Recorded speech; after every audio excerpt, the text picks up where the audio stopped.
శాంతి. నమస్తే. ETV live ఆధ్యాత్మిక channel మానస కార్యక్రమం ప్రేక్షకులకి స్వాగతం, సుస్వాగతం. ప్రజాపిత బ్రహ్మకుమారీస్ ఈశ్వరీయ విశ్వవిద్యాలయం గత 87 సంవత్సరాలుగా విశ్వవ్యాప్తంగా దాదాపు 140 దేశాల్లో ఉచితంగా ఆధ్యాత్మిక జ్ఞానాన్ని, రాజయోగ పద్ధతిని నేర్పిస్తూ ఉన్నారు. ఈ రెండిటికి ఆధారం ఇక్కడ ముఖ్యంగా స్వయం పరమాత్మతో చెప్పబడినటువంటి 7 days కోర్స్. 7 రోజులలో మనం ఆధ్యాత్మిక జ్ఞానాన్ని, రాజయోగ పద్ధతిని మనం నేర్చుకుంటాం. ఈ మానస కార్యక్రమంలో మనం ఈ 7 రోజుల కోర్సును విందాం. సంస్థ పరిచయం. ఇందాక చెప్పినట్టుగా ఈ సంస్థ దగ్గర 87 సంవత్సరాలుగా 140 దేశాల్లో సేవల్ని అందిస్తూ ఉంది. ఈ సంస్థ యొక్క ముఖ్య హెడ్ క్వార్టర్స్ మౌంట్ ఆబూ, రాజస్థాన్లో ఉంది. మొత్తం విశ్వానికి అంతటికీ ఇదే బ్రహ్మకుమారీస్ యొక్క హెడ్ క్వార్టర్స్. 1937వ సంవత్సరంలో ఈ సంస్థ, అప్పటికి భారతదేశం కలిసే ఉండేది. ఆ సమయంలోని సింధ్, హైదరాబాద్లో ఒక ప్రముఖ వజ్రాల వ్యాపారి దాదా లేఖరాజ్ అని ఉండేవారు. వారి 60వ సంవత్సరంలో వారికి అనేక అద్భుతమైన దివ్య సాక్షాత్కారాలు జరిగాయి. ప్రపంచం యొక్క మహావినాశనము, మిజైల్స్తో న్యూక్లియర్ వార్, శ్రీ మహావిష్ణువు యొక్క సాక్షాత్కారము, సత్యుగి దైవీ ప్రపంచం యొక్క సాక్షాత్కారము, స్వర్ణిమ భారతదేశం యొక్క సాక్షాత్కారము, నిరాకార పరమాత్ముని యొక్క జ్యోతి స్వరూపం యొక్క సాక్షాత్కారము, ఇలాగ అనేక దివ్య సాక్షాత్కారాలు వారికి వారి 60వ ఏట జరిగాయి. అదే సమయంలో ఒకనాడు సంధ్యావేళలో వారింట్లో సత్సంగం జరుగుతున్నప్పుడు వారికి అద్భుతమైన దివ్యమైన ప్రేరణ అనేటువంటిది లభించింది. స్వయం శివపరమాత్ముని యొక్క అవతరణతో వారికి ఈ నరకప్రాయంగా ఉన్నటువంటి ప్రపంచాన్ని నువ్వు స్వర్గంగా మార్చాలి అని పరమాత్ముని యొక్క దివ్య అవతరణ ద్వారా వారికి అర్థమైంది. అయితే ఇదేంటి, పరమాత్ముడు నాకు ఇలా చెప్తున్నారు, నేను చూస్తే సాధారణ గృహస్థిని, కుటుంబీకుణ్ణి, నేనెలాగే నరకాన్ని స్వర్గంగా మారుస్తాను అని వారికి అనుమానమైతే వచ్చింది. కానీ పరమాత్ముని మీద అచంచలమైనటువంటి విశ్వాసంతో ఆ రోజు నుంచి ప్రారంభంలో ఈ సంస్థను ఓం మండలి అని అనేటువంటి వారు. ఆత్మజ్ఞానం, పరమాత్మ జ్ఞానం, సృష్టి చక్రం యొక్క జ్ఞానం, 4 కాలాల యొక్క జ్ఞానం, అలాగే 3 లోకాల యొక్క జ్ఞానం, ఈ విధంగా అనేకమైన అద్భుతమైనటువంటి రహస్యాలు వారి ముఖార విందం ద్వారా ఆ సింధు ప్రాంతంలోని ప్రజలు వినసాగారు. అనేక మందికి అద్భుతమైన సాక్షాత్కారాలు, శ్రీకృష్ణుని యొక్క సాక్షాత్కారం, సత్యుగం యొక్క సాక్షాత్కారం, శ్రీ మహాలక్ష్మి యొక్క సాక్షాత్కారం, శ్రీమన్నారాయణ యొక్క సాక్షాత్కారం, ఇలాగ అనేక దివ్య సాక్షాత్కారాలు జరిగేవి. అలాగ పాకిస్తాన్ సింధ్, హైదరాబాద్లో ఆరంభమైనటువంటి ఈ సంస్థ విభజన తర్వాత 1950వ సంవత్సరంలో రాజస్థాన్ ఆరావళి పర్వతాల్లో ఉన్నటువంటి మౌంట్ ఆబూ అనేటువంటి సుందరమైన ప్రకృతి సౌందర్యంతో భాసిల్లుతున్నటువంటి ఆ ప్రాంతానికి చేరుకుంది. దగ్గర 400 మంది బ్రహ్మకుమార్ కుమారీలు, ప్రజాపిత బ్రహ్మ, జగదంబ సరస్వతితో పాటు పాకిస్తాన్ నుంచి భారతదేశం వచ్చేశారు. అప్పటి నుంచి ఈ యొక్క సంస్థ కార్యక్రమాలు భారతదేశంలోని ప్రముఖ నగరాలైనటువంటి ఢిల్లీ, బొంబాయి, బెంగళూరు, మద్రాస్, కలకత్తా, ఈ విధంగా మొత్తం దేశమంతా విస్తరించసాగే. మొట్టమొదటిసారిగా 1970వ సంవత్సరంలో ఈ యొక్క సంస్థ యొక్క మొట్టమొదటి అంతర్జాతీయ సేవ, అంతర్జాతీయ కేంద్రం లండన్లో ఆరంభమైంది. 1972 నుంచి లండన్ ముఖ్య కేంద్రంగా విదేశాలకు భారతదేశం యొక్క అతి ప్రాచీనమైనటువంటి గీతా జ్ఞానము, రాజయోగాన్ని పాశ్చాత్య దేశాలకు పరిచయం చేయడం జరిగింది. 1980లో ఈ సంస్థకు ఐక్యరాజ్య సమితి ద్వారా 8 శాంతి బహుమతులు లభించాయి. అలాగే ఈ సంస్థకు ఐక్యరాజ్య సమితిలో ఉన్నటువంటి ఎకనామిక్ అండ్ సోషల్ కౌన్సిల్లో కన్సల్టేటివ్ స్టేటస్ కూడా ఉంది. అంటే ఏమన్నా ఘోర ప్రమాదాల యొక్క సమయంలో, విపత్కరమైనటువంటి సమయాల్లో ఐక్యరాజ్య సమితి ఏర్పాటు చేసేటువంటి మీటింగ్స్కి, కాన్ఫరెన్సెస్లో కన్సల్టెంట్గా బ్రహ్మకుమారీస్ని ఆహ్వానిస్తూ ఉన్నారు. ఐక్యరాజ్య సమితి యొక్క ముఖ్య కేంద్రాలైన జెనీవా, న్యూయార్క్లో ఈ సంస్థ యొక్క ఒక విభాగం కూడా అక్కడ పనిచేస్తూ ఉంది. ఇదే కాకుండా బ్రహ్మకుమారీస్ సమాజంలో ఉన్నటువంటి అన్ని వర్గాల వారికి కూడా ఈ జ్ఞానం అందాలి అని చెప్పేసి ఈ సంస్థ దాదాపు 20 వింగ్స్ అంటే 20 వర్గాలలో పనిచేస్తుంది.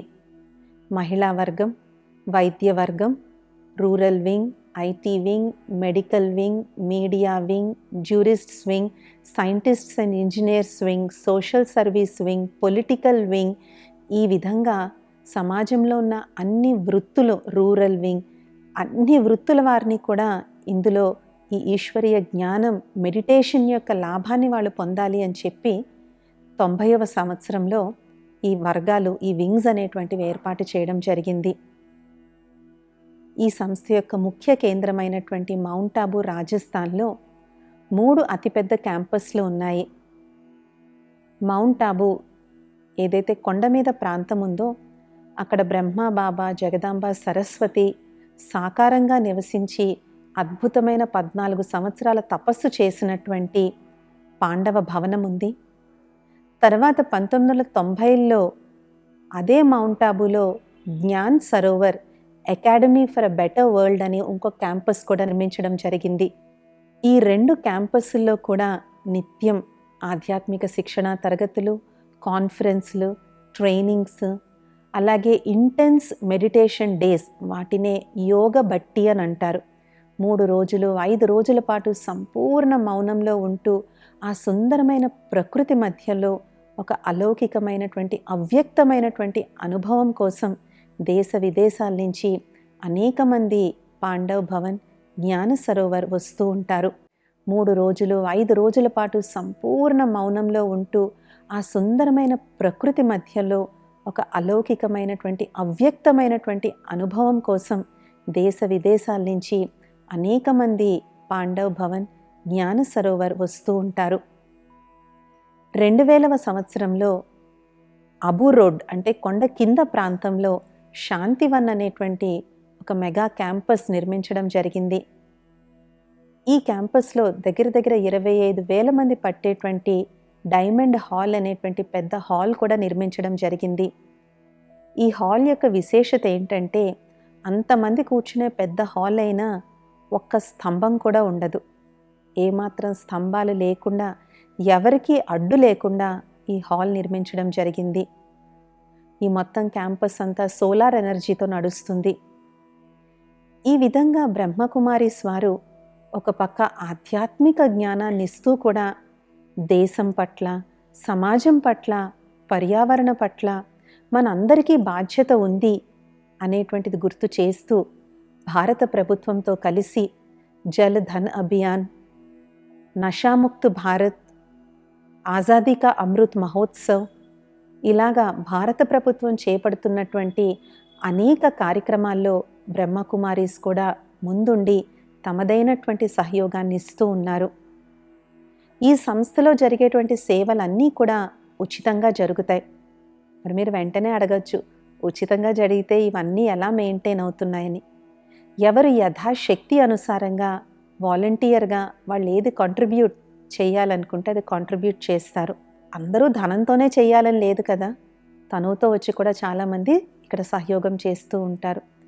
వారిలో ఏ నైపుణ్యం ఉందో, ఏ వృత్తిని వాళ్ళు పాటిస్తున్నారో ఆ విధమైనటువంటి సేవలు ఇక్కడ అందిస్తూ ఉంటారు. అలాగే మౌంట్ ఆబూలో వట్టూమల్ గ్లోబల్ రీసెర్చ్ సెంటర్ అనేటువంటి ఒక పెద్ద హాస్పిటల్ కూడా ఉంది. ఈ హాస్పిటల్ మౌంట్ ఆబూలో ఉన్నటువంటి ఆదివాసీ తెగలకి, అక్కడ నివసిస్తున్నటువంటి జైన్ ధర్మం యొక్క ఎవరైతే ఫాలోవర్స్ ఉంటారో వారికి, అలాగే అక్కడ ఉన్నటువంటి సన్యాసులకి, సాధువులకి ఉచితమైనటువంటి వైద్యాన్ని అందిస్తూ ఉంది.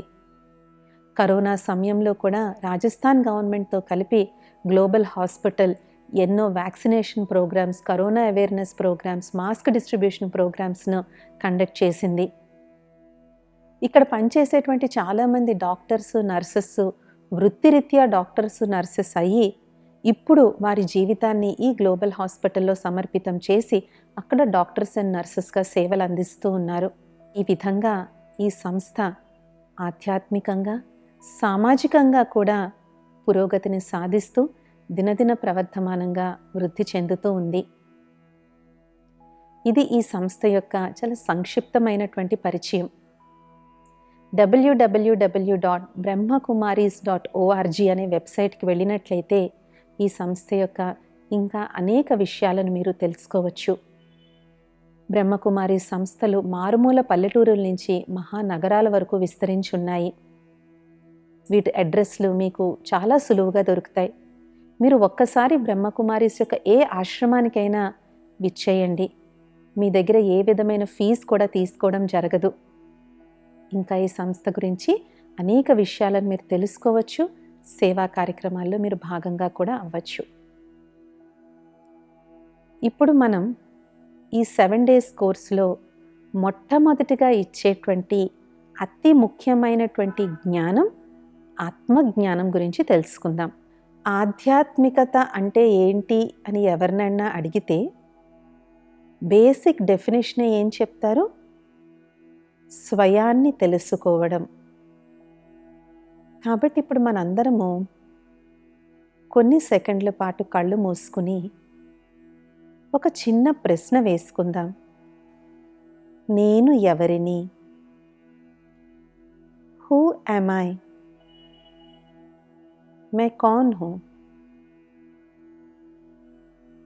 ఇప్పుడు మీకు ఏం జవాబులు వస్తున్నాయో ఆ జవాబుల్ని వినండి. మీకేం జవాబులు తడుతున్నాయి?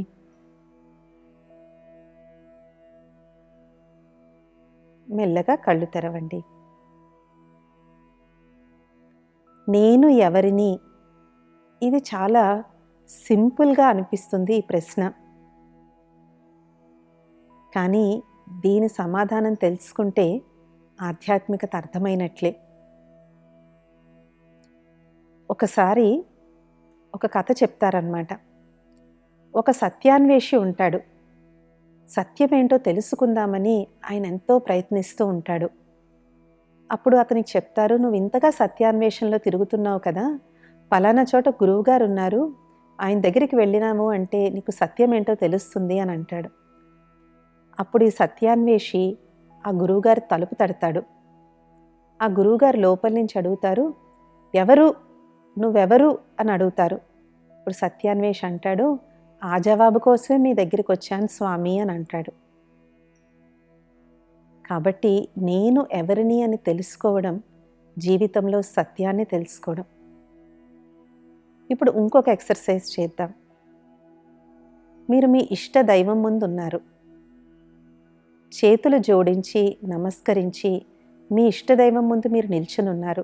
ఇప్పుడు మీ ఇష్టదైవం మిమ్మల్ని అడుగుతున్నారు, నువ్వు ఎవరు అని.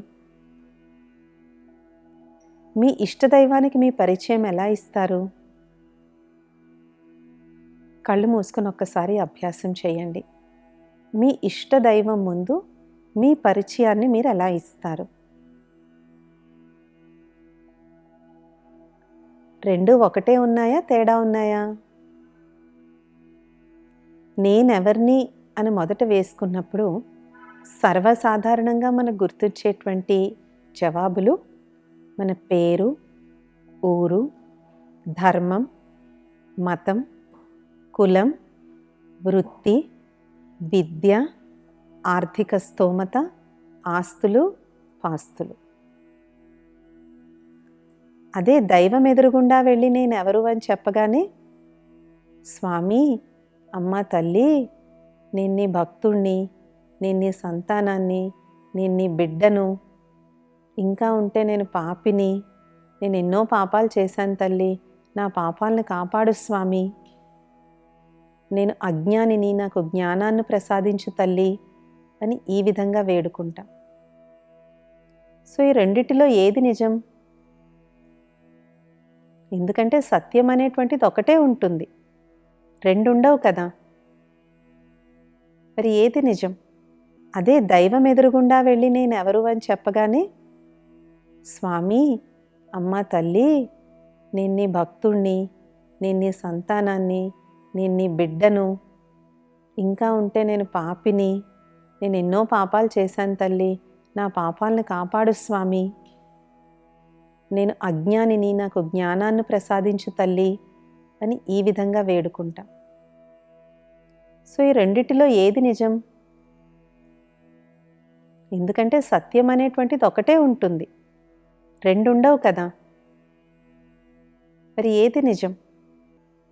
మనం శ్రీమద్ భగవద్గీత ఏదైతే సర్వశాస్త్రాలకు తల్లి ఉందో అందులో మొట్టమొదట మొదలయ్యేటువంటి జ్ఞానమే ఆత్మ జ్ఞానం.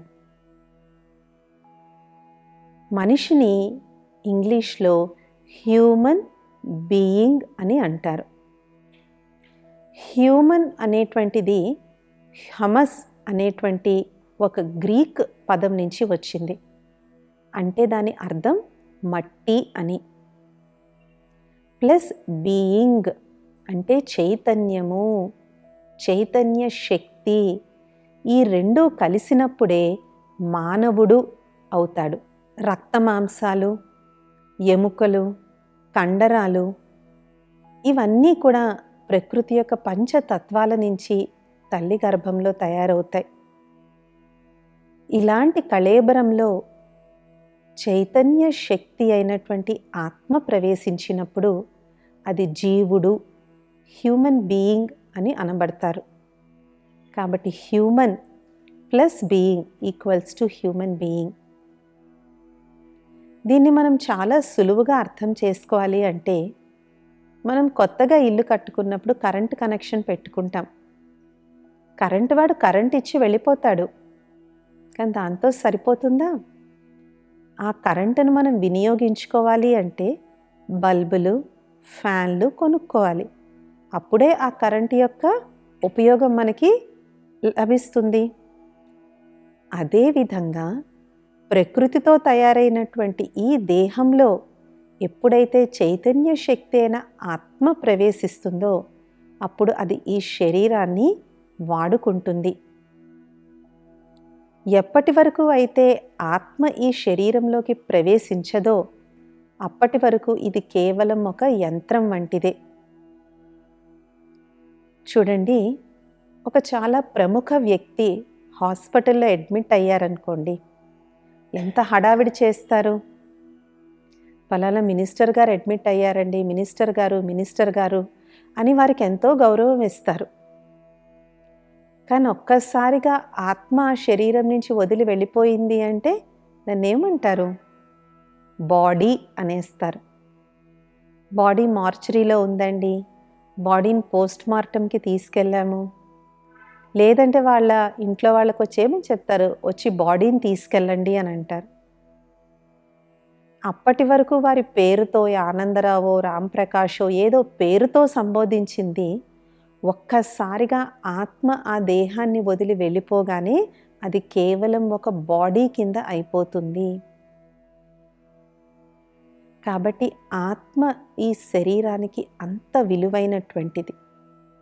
దీనికి మొత్తం ఉనికి, దీని యొక్క అస్తిత్వము, దీని యొక్క మనుగడ కూడా ఆత్మ ఈ శరీరంలోకి ప్రవేశించినప్పుడే ఉంటుంది. అదేవిధంగా శరీరం కూడా ఎంతో విలువైనటువంటిదే. అద్భుతమైనటువంటి భగవంతుని సృష్టి ఈ శరీరం. ఇప్పటికీ శరీరాన్ని పోటీ అయినటువంటి యంత్రం ఈ సృష్టిలో ఇంకొకటి లేదు.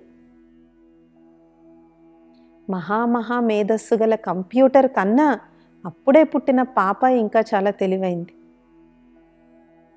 కాబట్టి ఈ శరీరము కూడా ఎంతో విలువైనటువంటి ప్రకృతి ప్రసాదం. కాబట్టి ఆత్మ శరీరము కలిసి కర్మ అనేటువంటివి చేస్తాయి. ఆత్మకి శరీరానికి ఉన్నటువంటి సంబంధం మనం ఇక్కడ కొన్ని సుందరమైన ఉదాహరణలతో అర్థం చేసుకుందాం. ఆలిచిప్పలో ముత్యం అనేటువంటిది ఉంటుంది. కాబట్టి ఆలిచిప్పల కోసం లోతైన సముద్రాల్లోకి వెళ్ళి స్వచ్ఛమైన ముత్యాల కోసం ఆలిచిప్పను వెతుకుతూ ఉంటారు. కాబట్టి శరీరం అనేటువంటి ఆలిచిప్పలో ఆత్మ అనేటువంటి సుందరమైన ముత్యం ఉంటుంది. ఈ యొక్క ఆలిచిప్ప ఆత్మను కప్పివేస్తుంది. కాబట్టి శరీరమే కనిపిస్తుంది తప్ప ఆత్మ కనిపించదు. కానీ ఆ ముత్యమే లేకపోతే ఆలిచిప్పకి విలువ ఉంటుందా? విలువ అనేటువంటిది ఉండదు, తీసి పక్కన పడేస్తాం. కాబట్టి బయటికి ఎంత సుందరంగా ఉన్నా ఈ దేహము, ఇందులో ఉన్నటువంటి ముత్యమైనటువంటి ఆత్మకే విలువ అనేటువంటిది ఉంటుంది.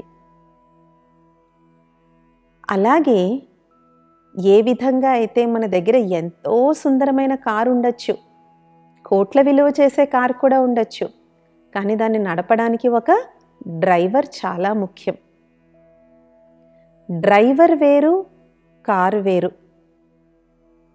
డ్రైవర్ ఎప్పుడూ కూడా నేను హోండా సిటీ, నేను వేగనార్, నేను టాటా ఇండికా అని చెప్పడు. చెప్తే అందరూ ఏమంటారు? హాస్యాస్పదంగా నవ్వుతారు. నేను డ్రైవర్ని, ఇది నేను నడిపించేటువంటి కార్. ఆత్మ శరీరం కూడా డ్రైవర్, కార్ లాంటి రెండు భిన్నమైనటువంటి వ్యక్తిత్వాలు. అలాగే ఒక ఇల్లు నిర్మించుకునేటువంటి యజమాని ఎంతో ప్రేమగా ఇల్లు నిర్మించుకుంటాడు. ఈ కాలంలో చూడండి, ఇల్లు కట్టుకోవడానికి ఎంత కష్టపడుతున్నారు. ఆ ఇంట్లో ఉన్న చిన్న చిన్న భాగం కూడా ఆఖరికి ట్యాపులతో సహా వెరైటీగా ఉండాలి, భిన్నంగా ఉండాలి అని చెప్పి ఎంతో జాగ్రత్తగా ఇల్లు కట్టుకుంటాడు. కానీ ఏమంటాడు? నేను దీనికి యజమానిని, ఇది నా ఇల్లు, ఇందులో నేను నివసిస్తాను. అలాగే ఆత్మ కూడా ఈ శరీరంలో నివసిస్తుంది.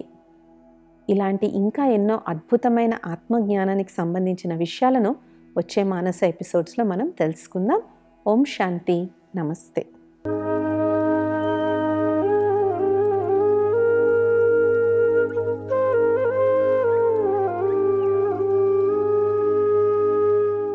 ఈ కార్యక్రమాన్ని తిరిగి చూడాలనుకుంటే www.youtube.com/ETV Life Spiritual లో చూడవచ్చు.